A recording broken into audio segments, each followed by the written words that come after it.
Good morning, you're watching the Channel 9 Breakfast Show on Thursday, the 19th of March. I'm Nikki Dean. And I'm Byron Evans. Picked out a gem of a story in the newspapers this morning. I love this. Who's a pretty boy now? Indeed. Right, it's a story in the Daily Star, absolute bastion of journalism. And a mum is spitting feathers this morning because she bought a toy parrot for her baby at a pound shop, well, 99p shop in Brighton. And she put the parrot on the pushchair and travelling home, tottering along, and all of a sudden turned the parrot on and it started effing and jeffing. It started with its foul-mouthed antics, abusing passers-by and shouted, "Oi, what you looking at? Bada-bada, bada-bada-bada." I can't actually say the words. Bada-bada-bada. Bada-bada-bada. Fill in the blanks yourself. Yeah, I also said, "I'm going to rip your head off and da-da-da-da-da down your neck." I love it. I want one. You can't condone that. This was bought for a toddler. My goodness me. Hey, you the get what you pay passers-by for. must have wondered what on earth was going on for. Never heard of a 99p shop, though, Byron. I know, great, isn't it? Yeah. Roxy's, apparently. Got them in Brighton. Even better than a pound shop. Yeah, exactly. It's a penny cheaper. Oh, that's what you get for your money, though, indeed. Hey! Give us a parrot. Bring on the parrots.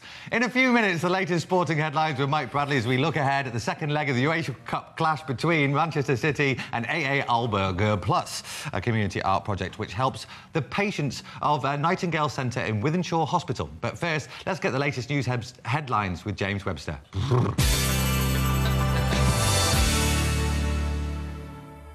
Good morning. Let's check the headlines for you so far this Thursday. The British actress Natasha Richardson has died from serious head injuries after falling while skiing.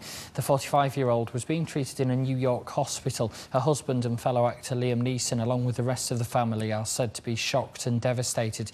She was famous for appearing in Made in Manhattan and The Parent Trap and has been described by critics as a wonderful performer. Detectives say they're going to have to check dental records to try to identify human bones found on scrubland in Collyhurst. Parts of a skeleton were discovered in overgrown land yesterday, which police think have been there some time. As yet, they've not recovered any flesh or organs, and no post-mortem tests will be done till as much of the remains have been recovered as possible. More details of plans to put an extra lane on a 3-mile stretch of the M60 will go on show later. The anti-clockwise carriageway between Swinton and Eccles is to be widened, with work starting next summer. Almost 90,000 vehicles use that stretch of motorway each day, making it one of the busiest in the country. The AA is demanding the government delays a planned increase in fuel duty. Prices are due to go up by 2p a litre from the start of next month. The increase has already been delayed twice because of high crude oil costs. That's as figures show we have the cheapest fuel in the country here in the northwest, with unleaded being on average just over 90p a litre. A train spotter from Prestbury's been told to stop taking pictures on a railway station platform because he might pose a security risk. Edmund Tan was dropping his daughter off at Macclesfield when he decided to use his camera to get some photos and video of the London-bound service. The retired chartered accountant captured this footage of his confrontation with a Virgin Trains worker. Filming, you have to have permission on the railway station. You're joking. No, I'm not. Can you stop filming that, please? Stop filming. How dare you when I've asked you to stop? How dare I? Well, tell me to be quiet. You're on our station. Because you're recording You are on our station, and you are not allowed to do that unless you ask for permission. Okay, can I have permission, please? I'm a train spotter. No. Well, bosses say the ban's there because of security concerns, including possible terrorist attacks. Chip shops across Greater Manchester are being offered new, healthier salt pots. They've only got 5 holes instead of the usual 18 to try to reduce how much salt customers use. Research shows most of us just shake them 3 times, regardless of how much comes out. Up to half the recommended daily allowance can be served at a time with the traditional ones. Volunteers at Manchester's leading cancer centre have been nominated for an award. It's in recognition of the work they do at the Christie, helping patients who've lost their hair because of their treatment. Nina Warhurst reports. For the last 17 years, Nancy has worked for Head Start, showing women who've lost their hair through cancer treatment different ways of tying scarves and bandanas, and often giving them some much-needed confidence. I wouldn't brush my hair, I wouldn't touch my hair for like days and days because I couldn't face the fact that I was losing my hair. I was just devastated when I woke up in the morning and found hair on my pillow, and I was constantly crying. Yeah. So tell me what it was like the first time the ladies came and showed you how to do different things with scarves. Well, when I got told that he was coming round and I seen him, my face literally just lit up really excited to see what they was going to do. And the bandanas as such, they play such a huge part in your life because I wouldn't let no one see me with no hair. I had them on 24/7. There's nothing worse than being a cancer patient and looking terrible as though you were a cancer patient. If you dress nicely and have something nice on your head, you can look at the mirror and forget that you're a cancer patient. And now Bury South MP Ivan Lewis has nominated Head Start for a Queen's Award for Voluntary Service, which is the equivalent of an MBE. It was very satisfying, really, that people do appreciate what we're doing. I know the patients do, but it's nice that other people do appreciate what we're doing as well. I mean, it's a big commitment for all of the ladies from Head Start, but it must be quite satisfying every time you leave. Extremely satisfying. I mean, I've done lots of voluntary work, but this is the one rota that I consider to be the best. Not only for myself, but for the patients, so we're both getting something out of it. Head Start accepts that the service isn't for everyone. Some patients find they're happier without using scarves, but Nikki says it can have a huge impact. Don't just pass it off that you don't want it and lock yourself in your house, try it, and you never know, it might boost your confidence. Because it made a big difference to you, didn't it? Yeah. Nina Warhurst, Channel M News. From me for this morning. I'll be back with more in the lunchtime news at 12 noon, and you can join Andy Crane from 5 tonight for all the day's main headlines. Now, though, the sport with Byron and Mike.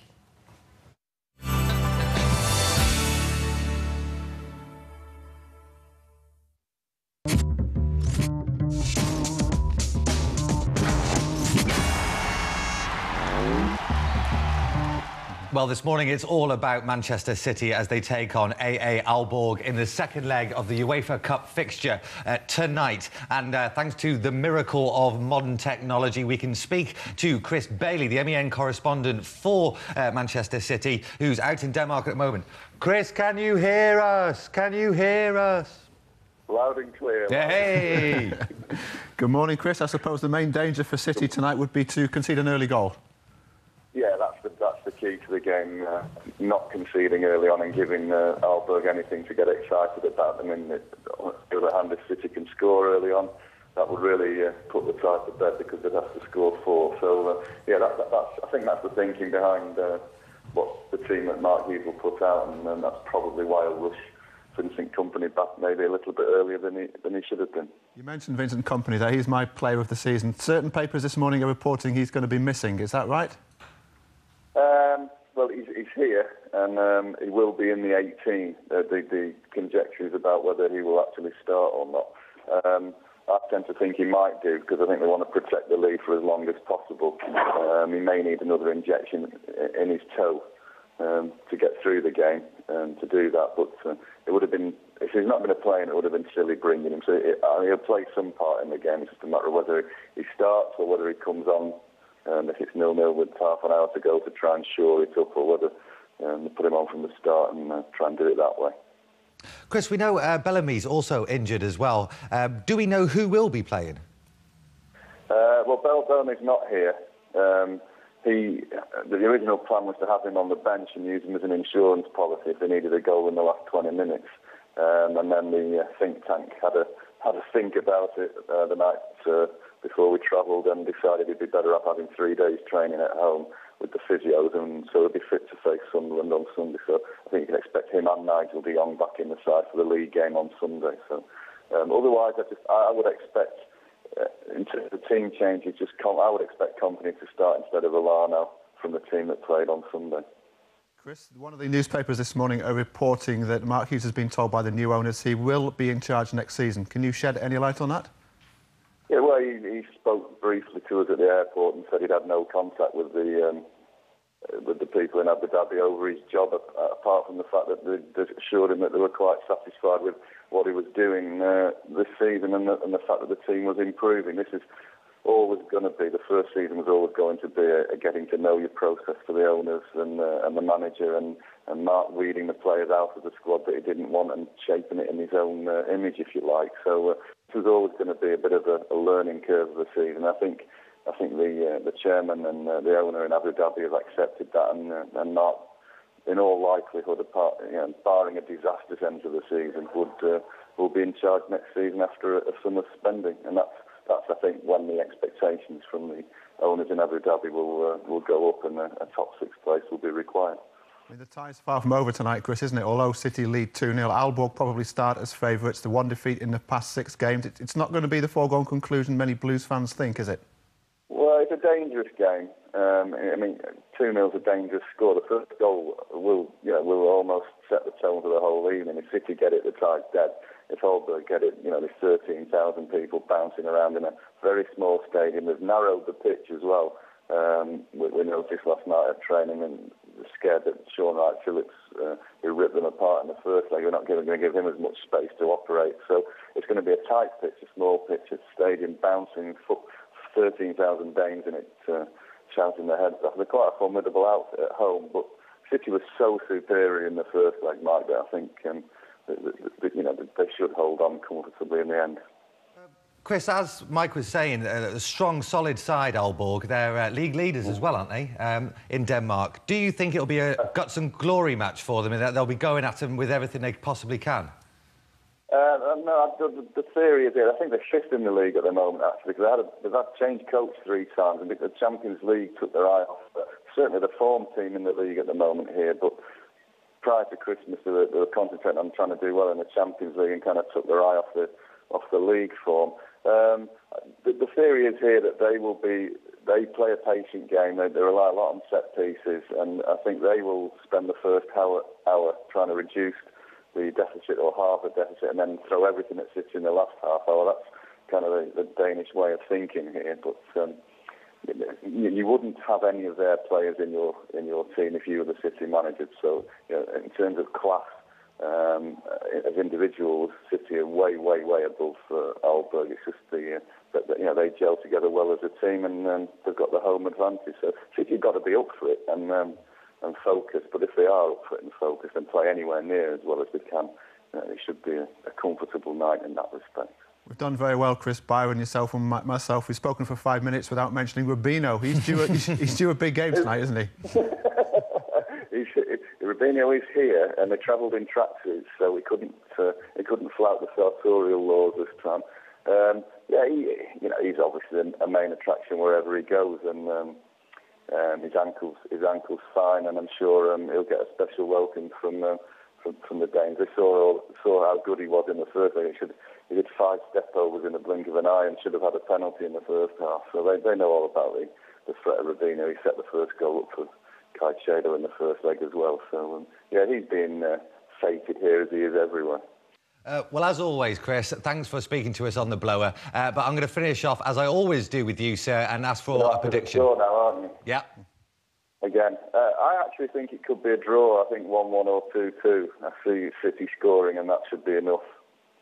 All right, well, that'll be good enough, actually. We'll take a 1-1, I think. Quietly confident, which is probably the kiss of death, but there you go. Just give them the kiss of death. Thanks, Chris. Thank you, Chris. See you soon. Cheers. Bye now. Cheers now. Should we finish off in a few headlines, Mike? Yeah, Stockport County, we were speaking about them earlier on. The club sadly look like they're going to slip into administration. This morning, the Professional Footballers Association have banned them from signing any players in the immediate future. That's because the club have had to go to the PFA to ask for a loan to pay their own players' wages. Never a good sign, and a sure sign that they probably will be in administration within weeks. And an interesting article in the Times today all about Sir Alex Ferguson. He says his biggest regret during his time at Manchester United was, any ideas? Not getting Patrick Kluivert. Was getting rid of Jaap Stam. And his biggest mistake was? Getting rid of Jaap Stam. Not signing Paul Gascoigne. Right, OK. So how his career would have been different if he'd gone to Old Trafford. Yeah, it would have been. It might be a completely different person now. It would be a different person now. I think we're going to finish on a look at Sale Sharks. We announced yesterday Sale Sharks had signed Ben Cohen, and we've been behind the scenes catching up with a couple of the guys who gave us a brief opinion on what Big Ben will mean to Sale Sharks. I guess when you guys needed a bit of good news, a bit of a boost, Ben Cohen, World Cup winner, OBE, great signing. He is a great signing, yeah, sensational player. I played with Ben, when was that? Last December for the Barbars, so against South Africa. So yeah, I know Ben, played against him quite a few times as well, playing against England. So he's a good player. Good to have him on board. Yeah, he's a great signing. He's been a world-class player, and I'm sure he's bringing with him a lot of experience.